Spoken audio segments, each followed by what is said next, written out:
Halo teman-teman, balik lagi di channel Web Devindo. Di seri Laravel 12 untuk pemula ini, sekarang kita sudah masuk ke episode 9. Dan video kali ini kita akan membahas tentang Eloquent Relationship di Laravel. Sekarang kalau kita perhatikan kondisi aplikasi kita, saat ini kita punya dua tabel yaitu users dan post. Di tabel post, ini sebenarnya kita sudah punya author, tapi masih berupa teks biasa, string. Jadi belum terhubung ke tabel user. Masalahnya, kalau seperti ini data kita jadi tidak valid, bisa typo, dan yang paling penting kita tidak bisa memanfaatkan relasi antar data. Di mana ketika relasi antar data itu sudah terjadi, kita bisa mengecek post ini dibikin oleh siapa. Dan sebaliknya, user ini sudah memiliki post apa saja. Nah, itu kita bisa lakukan dengan mudah jika tabel ini sudah direlasikan. Nah, solusinya adalah kita tidak lagi menyimpan nama author, tapi kita simpan author ID. Coba kita lihat ya, di migration.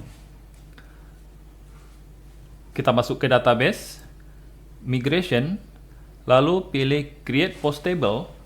Nah, di sini kalau kita perhatikan, authornya adalah string. Yang lama ini kita hapus saja. Terus kita tambahkan kolom baru, tabel, dengan tipe datanya foreign ID. Nah, kemudian nama kolomnya kita bikin author ID. Lalu kita gunakan constraint di sini. Kemudian kita masukkan nama tabel yang mau dihubungkan, yaitu tabel users. Users. Titik koma. Nah, ketika salah satu user di-delete, maka secara default ini on delete-nya bersifat restrict.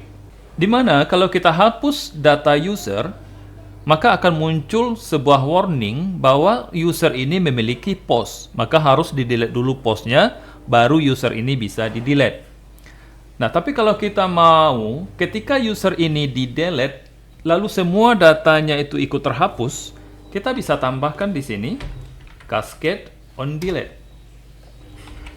Nah, ini artinya ketika user di-delete, maka semua post yang berhubungan dengan user ini akan ikut terdelete.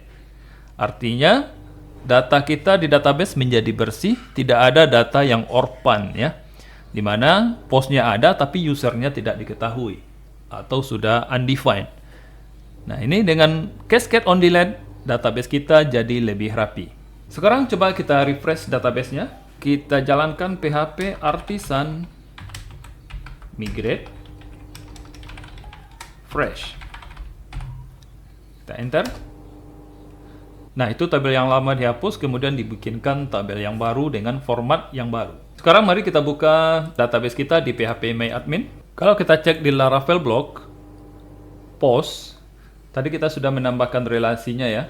Nah, kemudian kalau kita klik relation view, sekarang kita sudah punya data di sini post author ID foreign on delete cascade, yang mana nama kolomnya author ID, database-nya Laravel block, tabelnya users, kolomnya ID. Nah, jadi author ID nanti akan mengarah ke tabel users, kolom ID. Kalau kita mau mengcustomize kolom index name ini, kita bisa tambahkan di constraint index name author post ID misalnya seperti ini. Nah, kemudian kita simpan. Coba kita jalankan lagi php artisan migrate fresh. Kita lihat lagi di database, kita refresh. Nah, sekarang namanya sudah sesuai dengan nama yang kita define di data migration di index name ini. Nah, selanjutnya, mari kita masuk ke factory. Factory post. Sini ya, post factory. Kalau sebelumnya, author ini kita menggunakan nama fake atau random. Sekarang kita akan mengambilnya dari model user. Jadi kita bisa tambahkan di sini user factory. Nah, gitu. Pastikan usernya sudah diimport dulu ya. App model user. Kita pastikan di atas model usernya sudah diimport. Sekarang kita bersihkan database dulu sebelum kita masuk ke Tinker lagi. PHP PHP Artisan migrate fresh. Kita pastikan dulu semua data kita kosong ya, kita refresh. Di user tidak ada data, di post juga tidak ada data. Nah, selanjutnya kita akan masuk ke Tinker, lalu kita generate 100 data post. Kalau sudah, coba di refresh. Nah, sekarang kita sudah punya 100 data post. Kalau kita cek semua, pastikan di bawah hanya sampai 100, benar. Lalu untuk user, dia juga bikinkan 100 data. Kenapa? Karena ketika kita bikin post factory, setiap kali dia bikin satu data post, dia akan menjalankan function user factory. Jadi dia akan membuat satu data untuk user. Kalau kita bikin 100 post, akan dibikinkan 100 user. Dan ini rasanya tidak masuk akal ya, karena satu user hanya memiliki satu data. Padahal dalam kasus realnya nanti, satu user bisa memiliki lebih dari satu post. Untuk solusi masalah ini, kita bisa menggunakan function recycle yang sudah disediakan oleh Laravel. Bagaimana caranya? Coba kita matikan dulu Tinkernya, kita hapus lagi semua data dengan cara Artisan migrate fresh, sehingga semua tabel dihapus ya. Oke, kita kosongkan lagi. Yap, sudah kosong. Fungsi recycle ini adalah untuk menggunakan secara berulang data yang sudah di-create sebelumnya. Misal nih, kita punya user 5 data, kemudian post factory 100 data. Nah, ketika dia mengenerate data post, dia akan mengulangi penggunaan dari user yang 5 tadi akan diacak untuk 100 post. Nah, bagaimana cara implementasinya? Sini kita praktekkan. Kita masuk dulu ke Tinker ya, PHP Artisan Tinker. Lalu kita bikin post. Kita masuk dulu ke app models post factory, bikin 100 data untuk post ya. Kemudian create. Nah, ini kode yang kita pakai yang pertama kali tadi. Bagaimana cara menggunakan function recycle? Nah, kita masuk dulu ke sebelum create ya. Sebelum create kita akan panggil function recycle. Nah, di sini di dalam recycle kita akan memanggil model user. Lalu factory. Kita tentukan jumlah factory yang mau dibikin yaitu 5 data. Kemudian create. Nah, jadi ada 2 kali create di sini. Pertama, di-create dulu untuk user 5 kali. Kemudian untuk create post 100 kali dengan menggunakan user 5 tadi secara random. Nah, kalau sudah, coba di enter. Oke, sekarang coba kita cek di database kita refresh. Nah, sekarang di user kita punya 5 data. Tetapi kalau di post harusnya 100 data ya. Kita cek, di sini ada 100 data, benar. Dan perhatikan di author ID, ini hanya 1 sampai 5 yang diacak nih, ID-nya. Nah, gitulah cara menggunakan recycle. Sekarang kita masuk relationship di model. Nah, sekarang coba kita ambil dulu data post yang pertama ya. Misalnya di sini app model post first. Ini untuk mengambil data pertama dari post. Titik 2-nya 2 kali, enter. Nah, ini dia. Di sini kita punya data ID, title, dan author ID. Lalu bagaimana caranya kita mengetahui post ini dibikin oleh siapa? Sementara yang ada di data ini hanya author ID. Nah, kita nggak bisa langsung menampilkan data username-nya kalau belum direlasikan ke tabel user. Kenapa direlasikan ke tabel user? Karena author ID ini, ID 4 ini diambil dari tabelnya user. Kalau kita lihat di sini, di user, ID 4 itu untuk nama Zizi Melanie ya. Nah, sekarang kita belum punya relasinya. Nah, sekarang kita masuk ke relationship di model. Dengan relationship ini, kita bisa tahu sebuah post itu dibuat oleh siapa, dan sebaliknya, kita juga bisa melihat seorang user sudah menulis post apa saja. Kita masuk ke model post. Sekarang kita buat relasi belongs to, karena satu post dimiliki oleh satu user. Nah, caranya, artinya gini, sekarang kita berada di model post.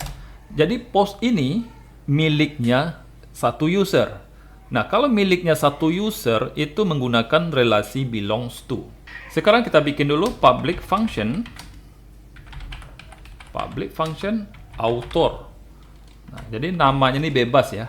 Tapi nanti kita harus ingat nama yang dipakai untuk relasi ini. Sehingga kita bisa pakai nanti ketika mau mengambil datanya. Ya, kalau sudah, kita buka kurung kurawal. Nah, di dalamnya kita return this. Nah, ini belongs to. Nah, ini miliknya user. Ya, user adalah nama model, kita import dulu. Kemudian kelas.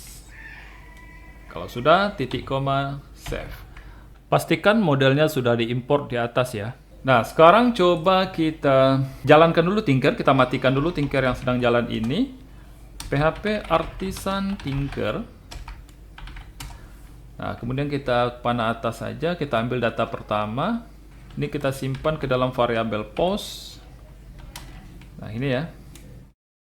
Lalu bagaimana cara memanggil metode author yang sudah kita bikin relasinya di model post? Kita bisa panggil aja post, karena post ini sudah menyimpan data pertama dari post tadi ya. App model post first. Lalu kita tinggal panggil nama functionnya, author. Kita enter. Nah, ini sudah dapat nih ID-nya 4. Name, Zizi Melanie. Nah, kalau mau menampilkan nama, ya kita tinggal tambahkan di sini author, name. Maka sudah dapat nama dari pembuat post ini. Oke, selanjutnya kita lanjut ke user model. Nah, di dalam user model ini, kita buat sebuah function untuk terhubung ke post. Nah, function. Sebelum membuat relasinya, kita pastikan dulu nih aturannya. Misalnya, user ini memiliki satu post atau banyak post. Ya, dalam case ini, satu user bisa memiliki banyak post. Sehingga di sini bisa kita tambahkan post dalam bentuk plural. Sekali lagi, namanya bebas. Tapi di sini return-nya, kita return dulu. This has many, punya banyak gitu. Has many, punya banyak apa? Banyak post, model post. Kemudian, class. Nah, cukup seperti ini, titik koma. Kita save. Nah, sekarang coba kita lihat lagi user ya, user 4. Oke. Nah, pertama kita coba matikan dulu ya Tinkernya. Kita mau tes dulu nih user 4, dia punya post apa saja gitu. Nah, kita masuk lagi ke Tinker. Lalu kita simpan di sini namanya user app models user find 4, ID-nya 4 tadi ya. Enter, kita dapat Zizi di sini. Lalu untuk melihat postnya, kita bisa tambahkan di sini user post. Kita enter. Nah, di sini ada error karena secara default Laravel akan membaca sesuai nama tabelnya. Misal nih, kita mau menghubungkan post dengan user. Sehingga di post, karena ini relasi untuk tabel user, harusnya namanya user ID. Itu secara default. Tapi kita maunya agak beda, kita ganti di sini author ID. Sehingga Laravel tidak mengetahuinya sebelum kita memberitahu. Untuk itu kita kasih tahu dulu Laravelnya, kalau kolom relasinya itu bukan default user ID, tapi author ID. Nah, seperti itu. Kalau sudah kita save, kita keluar dulu dari Tinker, kita masuk lagi. Lalu kita panggil lagi user model find 4 Zizi. Terus kita masuk lagi ke user post. Kalau sudah enter, nah sudah dapat ini guys. Kalau si user Zizi ini dia punya berapa data nih ya? Ada beberapa data lah pokoknya. Karena banyak juga nih kan. Nah, perhatikan author ID semuanya 4. Oke, kita sudah berhasil membuat relasi di model. Nah, selanjutnya kalau kita buka website kita refresh. Nah, di sini dia masih berupa data ya. Kita mau menampilkan name. Kita ubah dulu di view. Kita masuk ke blog. Coba ini kita kecilkan. Nah, untuk author di sini kita tambahkan name. Coba kita refresh. Sudah muncul Zizi Melani, Cinta Nasya, Rina Haria M Farm. Sebelum kita lanjut, mari kita perbaiki dulu tampilan website kita. Di sini ada 2 title ya, seharusnya tidak seperti ini. Untuk post blog blade ini, yang title ini kita hapus saja. Title kita hapus. Kita akan membuat headingnya menjadi dinamis. Nah, caranya pertama kita kirim dulu dari route kita, masuk dulu ke web.php. Nah, untuk route block di sini kita hanya mengirimkan data post. Nah, kita akan tambahkan di sini data title ya, dengan judul misalnya blog. Oke. Lalu title ini akan kita gunakan dia sebagai heading di sini. Supaya heading ini dibaca sebagai atribut, kita tambahkan titik 2 di awal. Kemudian tinggal panggil namanya title. Nah, seperti ini. Jangan sampai ada spasi ya guys di sini. Kalau ada spasi nanti tidak jalan. Pastikan aja langsung seperti ini tanpa spasi. Kemudian kalau sudah, coba kita refresh. Nah, sekarang datanya sudah blok. Kalau kita kembali ke home, dashboard, masuk ke blog, dia dinamis menjadi blog. Selanjutnya kita akan membuat author ini bisa diklik. Lalu ketika diklik, dia akan pindah ke route baru, tapi tampilannya masih sama. Nah, isinya yang di bawah ini akan diupdate berdasarkan post yang dimiliki oleh Zizi Melani ini. Semua post yang ditampilkan nantinya adalah hasil karyanya dari user tersebut. Oke, kita langsung tambahkan dulu URL-nya untuk author. Kita tutup ini biar lebih lebar. Nah, ini author. Oke, authornya ini kita akan masukkan dia ke dalam tag href, nama author, kemudian href-nya kita akan arahkan dia ke author. Lalu kita akan tampilkan ID-nya. Post, kita ambil relasinya ke author, kemudian ID. Terus di sini kita tambahkan sedikit styling supaya tahu kalau ini adalah URL yang bisa diklik. Kita tambahkan teks underline.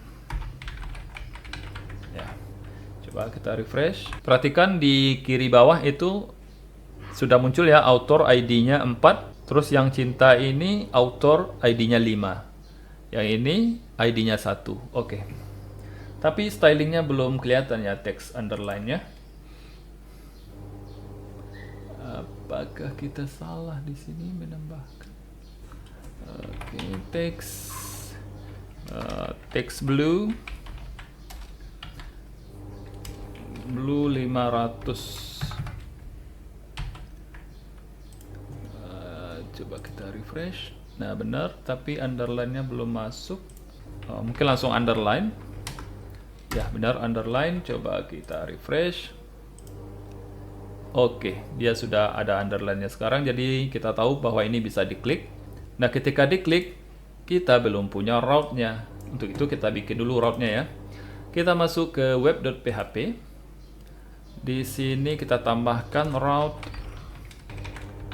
get author. Kemudian di sini adalah ID. Bukan ID ya. Author ini diambil dari user ID ya. Jadi kita model binding user. Kemudian function. Kita binding dia ke model user.